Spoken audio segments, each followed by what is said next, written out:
Hi everyone, this is Olivia from the Alexandrian channel, and today we are going to create the dangle flower, which I have affectionately titled Purple. So, if you're ready, let's get started. If you like this video, it would really help a lot if you would hit the like button, and I would love it if you would subscribe and hit the bell notification to be notified of future videos. Okay. Carrying on. On this first image, you would want to draw just a slightly elongated circle, not an oval. And if you'll notice at the bottom, it is left open. Now, after you have drawn your circle, we will go on to what is called, and yes, I looked this up too, the sepals. And it's pronounced sepals. Looks like it would be sepals, but no, it's sepals. You want to draw the very first one in the middle because that is in front of the actual flower body. And then you want to draw the two remaining sepals on either side of the first one, and they are not in front of the flower body. So you can start and end them on the line of the body itself. And just in case you're curious what a sepal is, which I think probably most of you will know, its typical function, it acts as a protection for the flower bud, and it supports the petals while they're in bloom. So it starts up or has wrapped around the bud, and as the flower blooms, the sepals fall down and around the bottom part of the flower. You didn't know this was also a science lesson, did you? Okay, here we go. I thought it might be helpful to add a photograph of a flower where you can see the sepals on there. And there's a picture of a bud and one that's while the flower is opening. So that gives you a really good idea. Okay, I'm done with the science lesson now. Carrying on. This next part, and no, there's no photograph I can show you of this one because now we go into the fantasy realm. We're going to make a rectangle that is curved on the very top of the flower and make the left side just a little bit higher than the right side. Once you're finished with that, then we go on and create another shape above that shape, which is actually, in this case, a curved triangle on the right side of your rectangle. What we're doing is building up this flower top so it has, a little more dimension, and because it's fun. Now when you're making this triangle, if you'll notice on the image, you put it just a little bit towards the inside of the rectangle. Okay, if you have that done, then we'll go on to the next part, which is just a repeat of the triangle you just finished, only flipped over. It's on the opposite side. And again, on this one, it's curved, and bring it inside of the rectangle just a little bit. If at any time I'm going too fast or you just want to spend longer on what you're drawing, please hit pause, have fun, be creative, and whenever you're ready, hit play and pick right back up where you left off. Okay, now we have one done flower body. Yay! On to the stamen. And on this part, what you do is draw one long line straight up the middle and end it with a little circle. That's your first stamen. The reason you draw the center stamen first is to make it just a little bit easier on yourself, because you can use that and should use that as a reference point for drawing the remaining stamen. So after you get your first stamen drawn, then go back in. If you're on the right side of the first stamen, you want to have all your stamen kind of sway over to the right as they get closer to their tip, and vice versa. If you're putting the stamen on the left side of the center, have them kind of sway over towards the left. And as far as heights go, the only thing I would say is have that center stamen be the tallest, and the rest of them be shorter but varied in height. If I added one more thing, I would say the two outermost stamen, I would probably make them potentially the shortest or close to the shortest. But that's really it. On this image, I have 8 stamen, but you can make it less, more, whatever strikes your fancy. Now we are done with the entire flower itself. So I thought this might be a good time to take a little bit of a break and go over a few of the ones that I have colored. So first, let's talk about the flower that is in purple. I have a couple of notes here, not many, but it is a very rich colored flower up through the magenta, the pink color, the very first rectangle above the top of the body, and then it starts lightening up and getting a little more whimsical, I guess you could say, even though the entire thing's whimsical. I think the entire thing is rich and it's kind of a feast for the eyes. I really like it. Now the yellow little tips of the stamen, if I were to change one part, then I would change that part. But I don't know if I actually would or not. It'd be interesting to know what you think. I love the yellow stamen. They're a complementary color to the purple, which is always good to use complementary colors, but it almost seems a little too light. Anyway, it'd be nice to know what you think.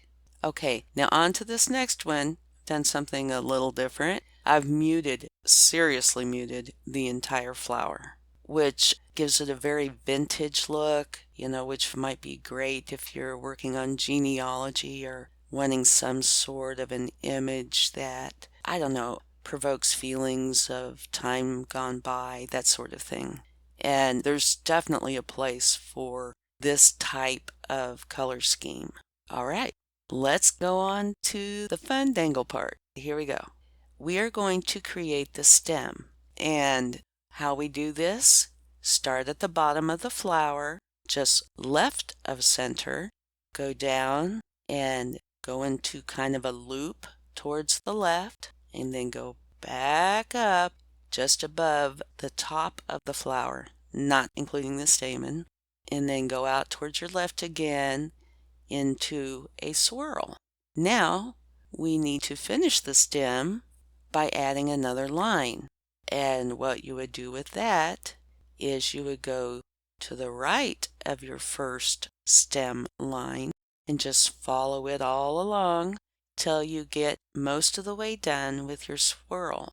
And what you would do is slowly bring that line closer and closer to your first line until they merge.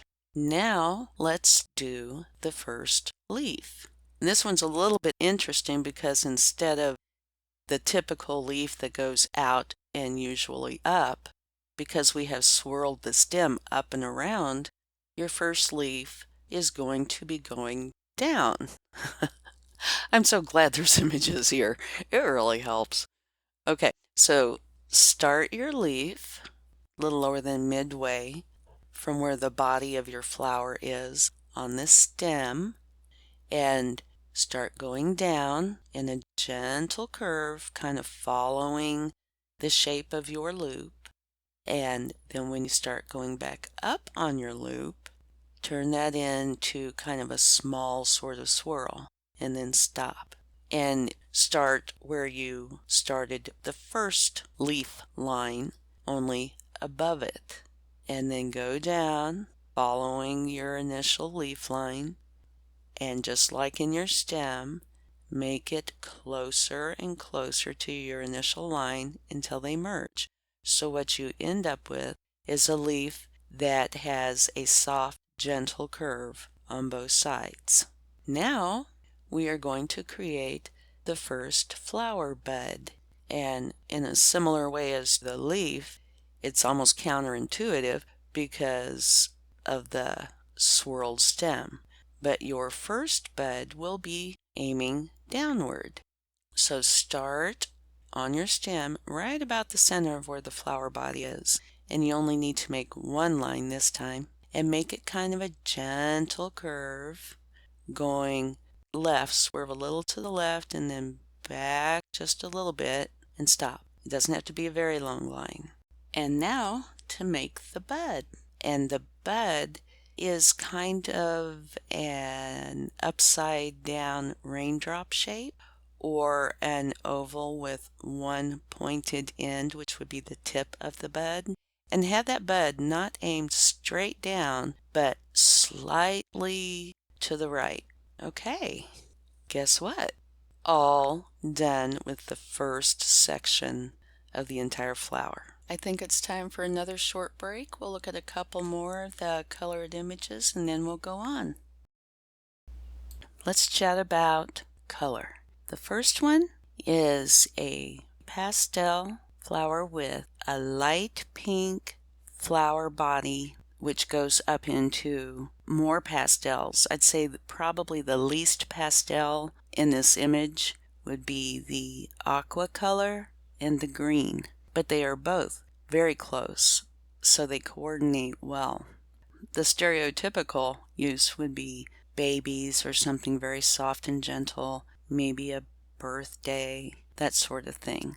I love pastels. I think they do bring about an emotion of, everything feeling right with the world, and, that endearing sort of feeling that you get. The one thing I like about this one a lot is the confetti that it looks like it's got confetti, the stamen. I've made them different colors, which is a lot of fun, and I think it coordinates very well, and it adds a little spark of whimsy. On to the next. Now, if you'll see here, I went ahead and did the confetti top, if you want to call it that, on this one as well. But this one I made much more bold. The stem and the leaves are a different color. I don't know if they're necessarily more bold, maybe a tiny bit brighter because of the yellow that's in them. They're a yellow-green. But overall, this is the one that I would say would be the fun party type color combination. So if you have any input, I would love to hear it. Okay, time to get back to making our purple dangle flower. We are now going to create the lower right hand section of this image, which is the small flower and the supporting leaves and bud. So what you want to do is draw a small circle. It doesn't need to be elongated in any way, just a regular circle. And you leave about the bottom third open. If you were to look at the bottom left corner, that is approximately the part that you would leave open because the flower is angled to the right. Now it is time to draw the sepals. And instead of doing each one individually like we did on the big flower, this time we're just going to make one shape. That's why you'll notice that the top part of the shape has 3 pointed sections. If you're done with that, let's go on to the next. As we did in the first flower, on the top of this flower, you also want to make a small curved rectangle. And both sides can be approximately the same, or you can angle them like you did on the first flower. Now, time to do the stamen. Since this is a budding flower, everything's smaller, including the stamen, and there's fewer of them. You only have 3. One goes straight up the middle, and then one on either side, following a similar pattern as to the large flower. One on the left side, angle out towards the left. The one on the right side, angle it out towards the right. And now for the stem. Start with one line left from the center on the bottom of the flower and draw down at a nice smooth curve, first curving off to the left a little and then coming back a little towards the right and then back again towards the left, meeting the main stem. Then go back up to the right side of that line, follow the same line, only just a little bit to the right, all the way down to where it meets the main stem. Now it is attached to the main flower. Next is the leaf. And the way this is created is the same way as the other leaf, only this one we're kind of following the same shape as the stem on this flower. So what you want to do is start at the bottom where the small stem meets the large stem. Start on that same line and draw up at a gentle curve, come up and around, and swoop down and make a swirl. Stop, go part way back that swirl, and put your pencil on top of the line, or marker on top of the line that you made, and bring it out further away from your original leaf line so it doesn't have quite as much of a sway to it, and then slowly bring it closer to your first leaf line and then join them together. Now you have the leaf. Now we're going to do the bud. Start in the same place where you started the leaf that you just made, which is at the bottom of the small stem, and gently come up and out towards the right below your leaf, and end it by making a similar teardrop shape as the one that you made the first time. Only this time the pointed part should be out towards the right. And now you have a bud. And finally, the last piece is one more leaf, and you want to start it the same way that you started the bud and the first leaf. Start at the bottom, slowly curve up to your right, go around, and this is the smallest leaf yet, so it's not very big. Swing it around and make part of a swirl. It's really just kind of a curve. Stop, and then go back and follow a similar line, only a little further away. Slowly bring it closer to your first leaf line and then join them together. And now you're all done. You have one dangled flower. I would say purple, but you haven't colored it yet. If you do decide to color it, paint it, or use markers, I would really like to know what colors you've chosen, so if you get a chance, leave a comment below. Thanks! I quickly wanted to go over one of the images that I put up on my last video. I've put the same image back up, only it's changed a little bit. And if you notice, in the upper right yellow section, I have this flower there. And I've replaced the number 3 spot with a butterfly dangle. And I put circles around the 2 that have been requested. So I will be doing number 4 and number 6. And this might be kind of fun to keep going for a little while with this. So if there's any that you would like for me to go over, please post it in the comments below. And like I said, number 3 is new now. Okay, thank you.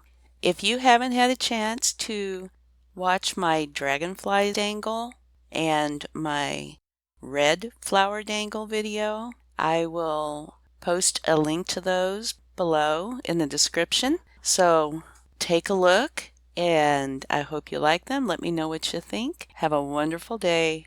Much love, Olivia.